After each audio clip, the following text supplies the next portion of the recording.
Seja muito bem-vindo ao Café Virtual. Obrigada por estar aqui comigo para meditarmos juntos na Palavra de Deus.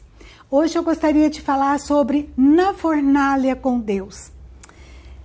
Outro dia eu recebi uma mensagem de uma prima. Ela estava esperando a resposta se ela iria precisar ou não fazer um transplante de fígado. E eu pedi para ela autorização para contar para vocês. E a mensagem dela dizia o seguinte: Regina, eu falei com Deus que me submeto à vontade dele.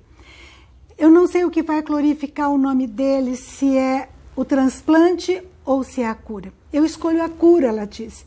Eu clamo, eu choro, eu peço, mas a decisão é dele. Eu estou na fornalha de fogo. Não sei se ela já foi aquecida 7 vezes ou se vai ser ainda, mas eu acho que já foi aquecido e o quarto homem está cuidando, ele está dentro. É o que eu posso crer. Que fé, né, minha prima? Que coisa linda. Eu me emocionei quando eu vi isso. E graças a Deus, dias depois, ela descobriu que não vai precisar de fazer o transplante. Louvado seja Deus por isso. Ela estava se reportando a Daniel, capítulo 3. O que aconteceu numa época muito difícil, em que Nabucodonosor, o rei da Babilônia, estava conquistando vários países, e dentre eles, né, os judeus. Ele foi para Jerusalém, destruiu, levou os judeus cativos, né? Então, o que aconteceu foi que estava uma desordem tão grande, né? Mas esse rei, ele começou a ficar assim, cheio de arrogância, o poder subiu a cabeça. E ele mandou construir uma estátua de ouro. E ele falou, olha, todos os povos que nós conquistamos devem, ao som da música, das trompetas, dos instrumentos musicais, devem se prostrarem todos e adorarem essa estátua e os nossos deuses, os deuses da Babilônia. Não importa a sua crença, não importa de onde você veio, você tem que se prostrar perante essa estátua. Um certo dia, uns homens caldeus, eles chegaram e acusaram os judeus de não estarem fazendo isso. Especialmente Sadraque, Mesaque e Abednego, 3 jovens judeus. E eles foram levados à presença do rei, e o rei falou, olha, ou vocês adoram, ou vocês vão ser jogados na fornalha. Então, porque não tem Deus nenhum que vai poder livrar vocês, o rei Nabucodonosor diz. Esses jovens então respondem o seguinte, Daniel 3, 17 e 18. Se o nosso Deus a quem servirmos quer livrar-nos, ele nos livrará da fornalha de fogo ardente das tuas mãos, ó rei. Se não, fica sabendo, ó rei, que não serviremos a teus deuses, nem adoraremos a imagem de ouro que levantaste. Esses homens dizem assim, nós não podemos saber qual vai ser a consequência. As consequências pertencem a Deus. Mas se ele quiser, ele pode nos livrar. Daí que o Nabucodonosor ficou mais bravo, né? Daí ele falou, olha, esquenta essa fornalha aí 7 vezes e joga essa moçada ali, né? E amarra eles. Então eles fizeram isso, amarraram os 3 e jogaram.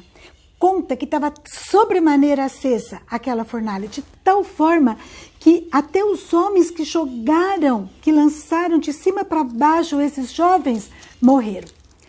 No versículo 24, a gente vê que o rei Nabucodonosor, ele fica muito surpreso, ele se espanta. Ele fala, uai, foram jogados 3 homens ali amarrados, e eu estou vendo 4 homens soltos que andam passeando dentro do fogo, sem nenhum dano. E o aspecto do quarto é semelhante ao filho dos deuses. Ele fica assustado. Esse é o nosso Deus, Deus que não nos abandona, que nos manda socorro, que não nos deixa só.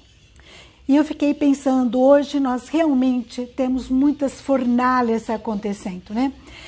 por não só a doença da minha prima, mas muitas vezes são os medos, as dívidas, desemprego, né? Às vezes problemas conjugais, afastamento espiritual, a pessoa vai se afastando de Deus, né? Vai perdendo a alegria do primeiro amor e tanta coisa vai acontecendo que vai desanimando, né? E a pessoa vai se sentindo realmente oprimida, presa, né? O que eu aprendo com essa história? Ai, são tantas essas lições, né? Eu aprendo que honrar a Deus, ou ser leal a Ele, aos seus valores, tem que ser inegociável. Aqueles jovens preferiram morrer do que pecar. Eu não sei se vocês estão na fornalha, vocês estão se sentindo assim, né? Que a gente possa, nos momentos de angústia, de aflição, manter a fé no caráter de Deus, não negociar a fé, nem pela murmuração, né? Nem porque, ou ficar fazendo algum negócio que ofenda a Deus, né? Que nós decoremos as suas promessas, que a gente tenha a palavra dele no nosso coração, para ficar mais firme, mais forte nesses momentos. E poder, mesmo na fornalha, né, poder semear, poder testemunhar. Aqueles 3 homens, né, Sadraque, Mesaque e Abednego, eles passeavam livremente lá na fornalha, né? Eles podiam ter ficado parados, né? Mas eles estavam ali, parece que se divertindo, né? E porque Deus estava com eles. Essa nossa prima também, ela tem testemunhado, semeado, né? Ela tem orado com pessoas que estão internadas com ela. Tem depois que ela sai do hospital, ela ainda fica ligando, orando por essas pessoas. Algumas delas com sentimentos profundos, né? De culpas pelo passado. E ela está tratando, falando versículos, animando essas pessoas. Que coisa tão linda, né? Semear mesmo na fornalha.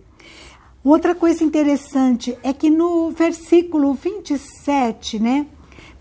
A gente vê que o fogo não teve poder algum sobre os corpos desses homens. Eles nem foram chamuscados, os cabelos da sua cabeça, nem os seus mantos se mudaram, nem cheiro de fogo passara sobre eles. Olha que coisa linda. Deus é aquele que elimina todo o cheiro da fumaça do passado, né? E lá em 2 Coríntios 2,15 fala que nós temos o perfume de Cristo. Aquele perfume de Cristo, né? Aquela fragrância, né? E com essa fragrância, quando nós entregamos nossa vida para Ele, nós podemos fazer Jesus conhecido pelas pessoas, né? Pelo perfume de Cristo que está impregnado em nós. Ah, meus amados, a gente aprende que os valores de Deus são inegociáveis. A gente aprende que mesmo na fornalha a gente pode testemunhar, semear. A gente aprende que Deus nos liberta, né? Ele queimou as cordas, né? As amarras, né? E nós aprendemos então que Deus está conosco.